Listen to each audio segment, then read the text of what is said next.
we all understand the type of climate that we're dealing with. We're dealing with multiple offer situations. I'd love to know sort of what's your why? What makes you tick? Why are you so successful? Have a dialogue with your lawyer. Have a dialogue with your agent. Both sort of passionate about sort of what we do. Again, vet your agent to make sure that they're experienced and they're local. I like that idea. No excuse to miss it on Saturdays from 8 to 9. That's right. WBZ. And now, the show that gives you the latest and most relevant housing market news. Real Estate Radio Boston with financial expert Rick Shearer and legal professional Ali Alavi.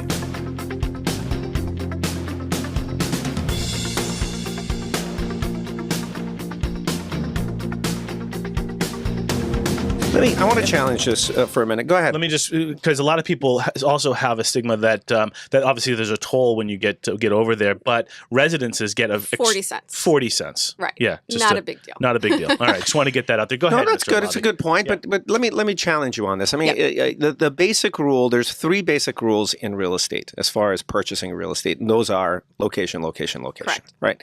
So if I am a up and coming millennial and I want to go to East Boston, and there's a ton of development going on in East Boston, and let's, for the sake of argument, let's say that there's going to be a downturn. Do you think that East Boston is going to be the one that's going to probably get the most hit as far as these emerging markets are concerned, as opposed to South End or Back Bay, or do you or you don't believe that?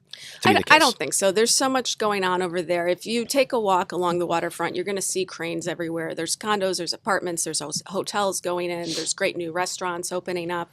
I don't think so. And if there is a downturn, wouldn't you rather buy in an area that's already affordable to begin with? Because when you sell, you're going to make that much more. There's going to be that much more return on your investment when you sell. Than maxing out and trying to get into the South End or something. Yeah, if you're buying at the height of the market in some of these other neighborhoods that have already arrived, so to speak, you're paying top dollar. So why not go somewhere that still has a couple more years to go before it's I love it. I love done. it.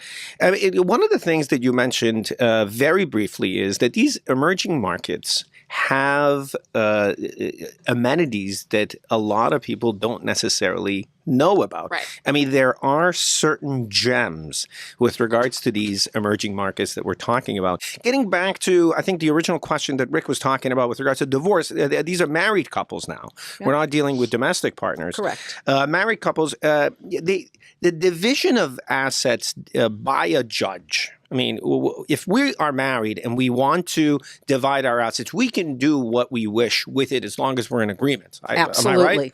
All right. But one thing is that if I filed a divorce, and at the time that I filed a divorce, I really can't dispose of any assets individually, right?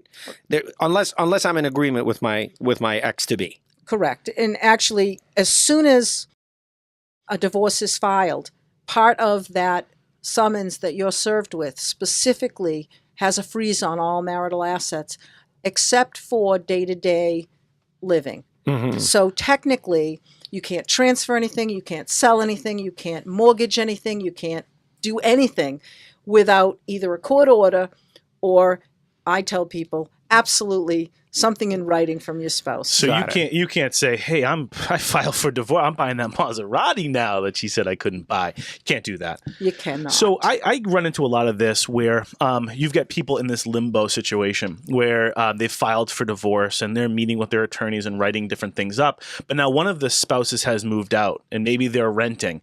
I often find they're really gung-ho about getting into that next property. Mm-hmm. But yet they haven't filed for divorce. It's not settled yet. The judge hasn't signed off on it yet.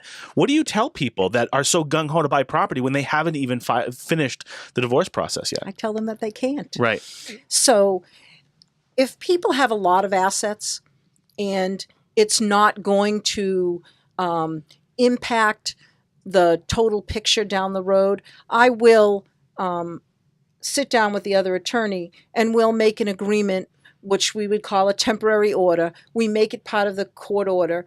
The judge isn't going to object to anything. Right. Judges don't care what people do if they come to an agreement. In fact, they wish that everybody would come to an agreement. Their job would be a lot easier. And Kim and Chris, when they were on the show, said you don't make money on the sell, you make money on the buy, and that's such a different way to think. Without a doubt. So you need to know there's things like holding costs. Most people don't pay cash or their own personal cash for these properties. So you're paying interest, points on the loan, Which means a percentage of the interest and a correct, fee. Yep. correct. So every day there's a charge that racks up to your lender that people don't necessarily account for. They don't talk about it in the shows. Right. No, but there's other hidden costs that are truly hidden and can't necessarily be accounted for. There has to be a line item in your analysis, I'm assuming. That's the curveball fund. That's the fund that I wasn't necessarily contemplating. I think some of these shows, I got to give credit, they do depict, because there has to be a drama element to it. They do depict the fact that, oh my God, we weren't expecting, $5 more thousand in my budget. Exactly. Yeah, I mean, but I think they make that stuff up just to create the drama. But are you guys seeing that? Like, you don't know necessarily. You get to do a home inspection, really, but you can't until you get in there and start knocking down walls and changing things around. Yeah, we budget for 10% to 15% contingencies just for those surprises. Yeah. Because there's always a surprise. And the couple of projects have you done, have you had to tap into that? Yeah. This one, Yeah. absolutely. Yeah. Yeah, Yep. the one we're working on now in Tewksbury, absolutely.